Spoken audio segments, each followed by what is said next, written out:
there's some brown shit going on. Let's go. Every time they sell out too. In Las Locas, that's what's crazy. I mean, it's the brand. It's the brand, it's the colors, it's the logo. Like, it looks legit. This compared to some of the...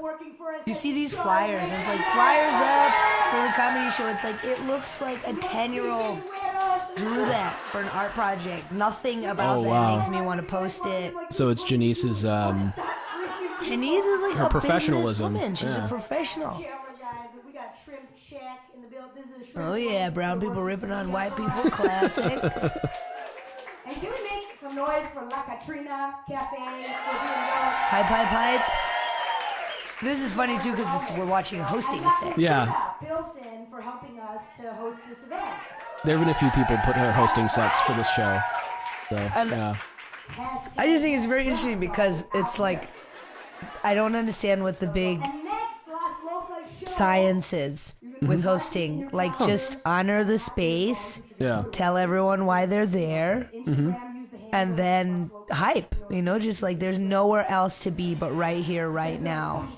So thank you for being here. That's it. Just make people feel like they've made a good decision. Okay. So it's more like assuring them that they're going to be okay. But yeah, so would that be kind of low-hanging fruit? Or so you wouldn't use this to like try anything new? Oh, absolutely. Yeah. Especially because this is a Latino show. Mm-hmm. So, I can very much go into the whole like representation theme, and I'm using a lot of Spanglish in this set, so it's a lot of like unpolished stuff that I think one note that I've gotten from comedians is like treat all audiences the same. And I know in my case I'm like, no, absolutely no way. I'm not gonna draw from the same canon of content for like an older Indian crowd as I am for like a young white Logan Square crowd. Yeah. As I am for like a Latino crowd. And now I'm gonna talk about all the lost in translation moments that are going to be especially funny to people that speak Spanish. Yeah.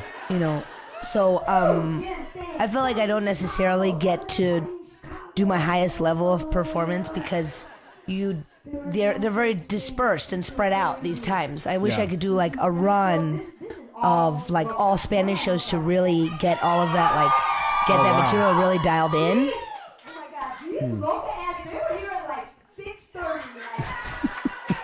I love you calling them out for that. We're older. That show opens, it says on the website, like, doors open at 7:30, and it was, like, these older women, they're like, but we're old. Yeah.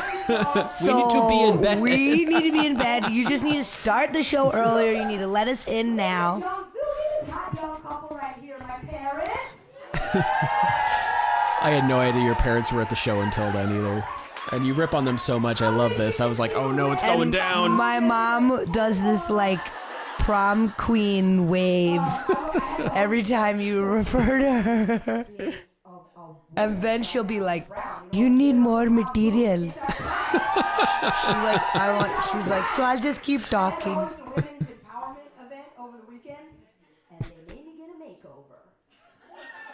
Right, thank you. I was like, is this what empowerment looks like? My eyebrows are really big. These are some power eyebrows. And my name is Sonal, which is, my sister's name is Monica, and we're brown. Can you guys tell? We're brown. We're Indian, and my name can't be said in Spanish. Everyone's like, Sonal. I'm like, Sonal. It's a little hectic watching yourself, you know? Are you trying to correct yourself in your head? No, I'm more like, do I look insane? Like, what is this hair? You know, I'm fine with my, and it's just like, this is the work. This is the work of being in this industry. Like, you have to be comfortable being uncomfortable. You know, if you cannot watch yourself, hearing your own voice is gonna sound weird almost every time. You know, it gets to the point where you're like, yeah, that's me. I know what I sound like. Yeah. But it's very weird and uncomfortable. And if it's as simple as like, I don't want to hear myself, then it's like, I don't really think that you can take it to the next level. You have to be able to witness yourself and witness yourself, in all of your forms. Yeah. Like, you can't just be like, oh, look, I'm killing it. This is great. Fast forward through the parts where I'm stepping on my words or whatever, There's a lot of good stuff here. It's just not, polished. So that's a little frustrating. I think that it's very, I think it's common knowledge to know that if you've got energy and charisma and you're making direct eye contact, you can get away with a lot. You can get away with a pretty mediocre performance. Do you content feel like and you're joke-wise. just powering through then here? So you feel like you've got the bits, they kind of get it, and you're bridging the gap with like energy? No, here especially, I feel very much at home. I feel very comfortable because Janice works so hard. Oh yeah. In creating the platform and the show. I mean, it's so sold out, and it's this older Latino crowd. They're so delighted to see an Indian American woman getting excited. Yeah.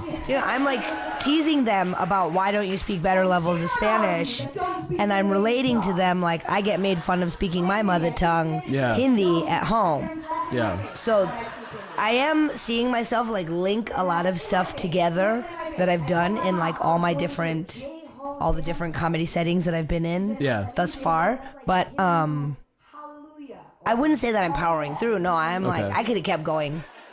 I could have kept going forever. But I was happy that there were a couple of points that I had in mind. I never look at my notes during this set because there's just enough.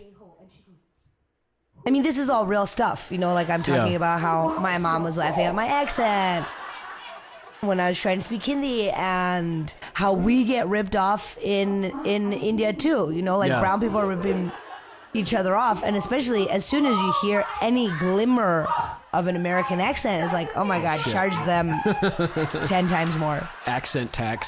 Accent tax. Accent tax is very real. I gotta write that down.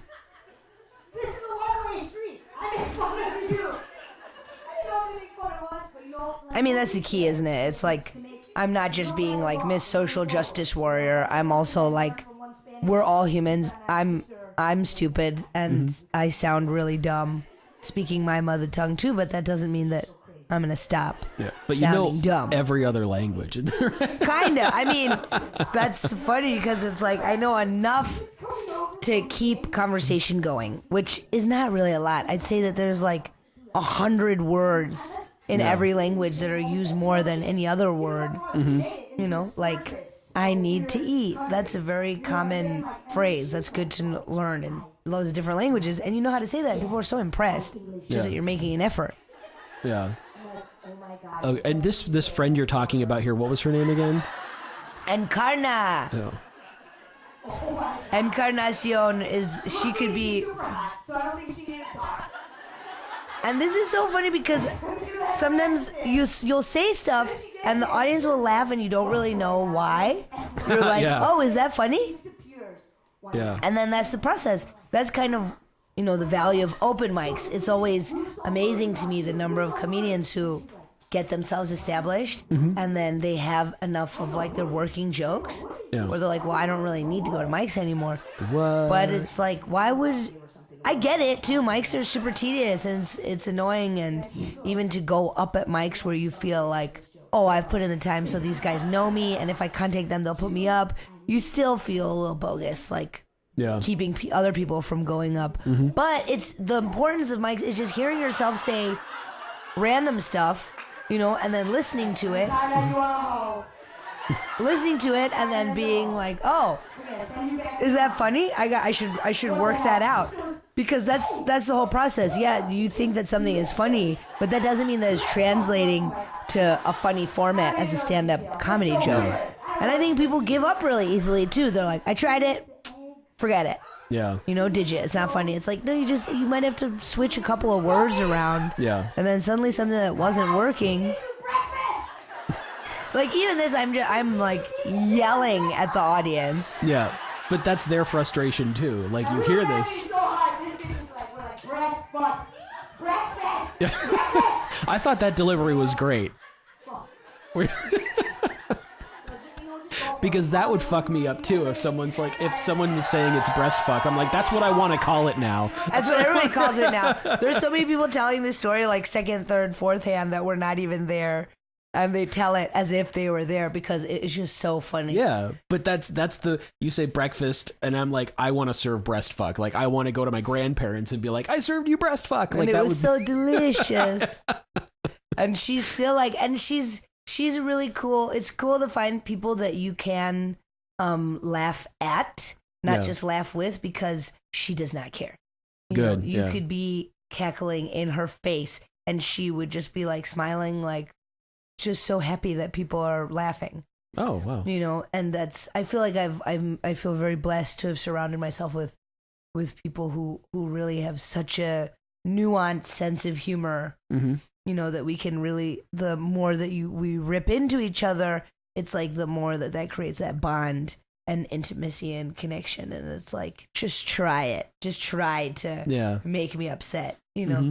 And Karna and I have had some pretty extraordinary fights. Wow. Also, we're brown women, and we get very expressive, and I've been like, that, and it is funny, this whole story, the breast fuck scenario. We were in a place where there was no phone signal, so she's disappeared, and we're like, you can't locate her at all. Actually, very concerned for her, and then she appears off on her little hoe adventures. And you think, oh, you just had a lot of sex. All right, good for you. And we're like, that's really nice that you just had like a big like sex parade, sex parade. I like sex parade. That's sex parade. Like now you're having your pride parade, one woman pride parade for yourself. That's great. And she just comes from a very, like, nobody has phones where she is, and nobody cares. So it really is, we expect so much of each other just in terms of accountability, mm-hmm. which is very interesting to examine. Then it's like, why do we expect so much of each other just because there's phone signal? Yeah. And then it's like, why didn't you answer your phone? It's like, well, maybe my phone was just away from me and not attached to my body. So then we would come into this conflict, and we were very worried about her. And then the story was just so that funny. could add intensity to the story. I mean, if you just add that thing of like, she doesn't understand that a phone is a GPS device, or she doesn't think of it that way, that could add, this could be a 15-minute story. And then it's like, why do we think of it that way? Yeah. Remember, aren't phones just supposed to be phones? And now it's like, it's a tracking device. And it's like, I'll find my iPhone. I'm so smart to find her. It's like, no, we're all psycho stalkers now. We're all psycho stalkers, and we're all like in a competition to see like, who's the smarter stalker? Yeah. It's like, oh, look, I can look on Instagram. It says that they just posted this 22 minutes ago, so she was on her phone. And we just like, we think that stuff is normal. Do you watch Insecure? I haven't watched any of the second season because my HBO is extremely slow. Gotcha. It's they addressed that the second to last episode of the season 3. It addresses that completely. Basically, that Issa and her friends have a private account that they can all log into to stalk ex-boyfriends.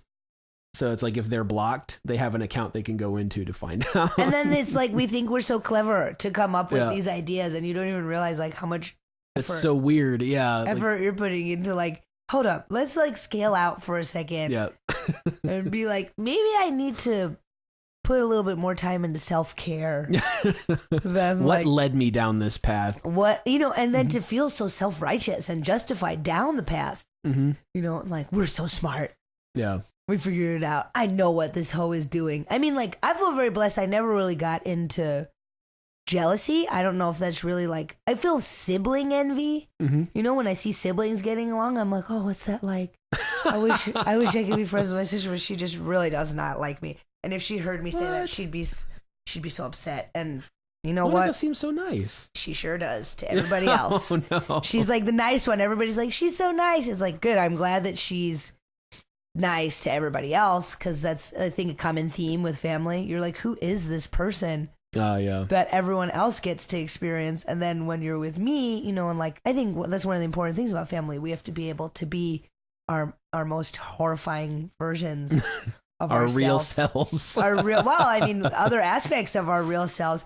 And I think when you start to judge that, Yeah. I know, like, I feel very uncomfortable being different versions of my authentic self around my dad, because he just doesn't know what that is. And also, like, he's a boy, he's a man, like a nerd, and I'll be like on my period, for example, which is like physical pain, and dad's like, oh God, she's going to be misbehaving now. She's going to be mean to us. And I'm like, oh my God, this isn't. Yeah, well, if someone slapped him in the nuts every half hour for a few days, like, yeah. If you had like a pig slaughter falling out of your nuts every month, I would love that. I would love if men could get their periods just like once every 5 years. It would still just be like. They'd be talking about it all 5 years. They'd be talking about it all 5 years. That's amazing. That's so true. So it's just, stuff like that. There's physical pain, there's emotional pain. And all of these things, our parents are Indian. They're like any other immigrant parents. They're super hardworking people. To even have time to talk about your emotions is an incredible privilege, an incredible luxury. So to be able to talk about all that stuff. But anyway, I used to get sibling envy, and with couple stuff, I think that I was from very early on, like, if you want to hang out with her or him, and somebody that's not me, then go.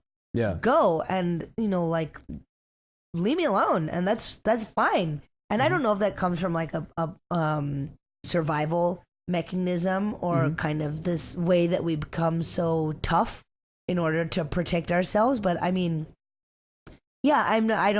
it's a complete waste of time to try to like convince somebody that they should be with you, when it's like you should just be focused on how dope you are, listeners. Well, this isn't even the interview part yet. I'm gonna stop this, and then we'll switch. I'm gonna go over here, and then we'll get into the actual interview. Oh, cool. So like all of this is outtake. And how that translates then to watching our peers, continue in the same field as us, and it's so easy to compare ourselves. I think it's very, very hard to remember, we're all on our own individual path. Yes, we're part of a community, and yes, we affect each other, and yes, we have the power to lift each other up. But, like this perception of competition, I hope is shifting more and more, and I hope that we realize that we're all, colleagues to one another. Well, that's something that, improve yourself. Like, it's not a competitive team thing. Yeah. Comedy is very much within ourselves, not against each other. And also lifting each other up. Like, that's the fun part. When I see people get out of Chicago and like go on to LA or New York and do their own thing. Like, to me, like, I want everybody who does that I know, I want them to go on and do great things. Like, I want them all to hit like Josh Johnson status. Oh my God. And we were just, Azhar Usman just opened for Hassan Minhaj. Oh shit! At the Chicago Theater on Saturday, and it was such an honor to be there because it was his first time performing. Who opened for Maz Jobrani recently? Sorab, yes. Sorab Furushesh. Yeah. I love Maz Jobrani specifically. Like, I like his stuff, but oh man, I'm sure they just ate him up like a little Persian biscuit. But to see these guys, I didn't get to be at the Skokie show. I had a show that night, but I was at the Chicago Theater, and it was like seeing our MVP go up there and like do the choreography or whatever, like I'm mixing up sports and dance, but you know what I mean? Seeing somebody who's been working so hard to prepare, or seeing like your boy that's giving his PhD dissertation, and you're like, oh my God, he's been working so hard. He's doing it. And you just want to see them succeed. And I know his material in and out at this point because we spend so much time together, and it was just like watching him hit all of those beats. It was like we were all part of that experience, and then to resonate in that was really very powerful and very inspiring. Yeah. Damn. I think Sorab should really change his name to Little Persian Biscuit because that's that's shout out to you. Or his He is very tasty. An album from him, maybe. Yes.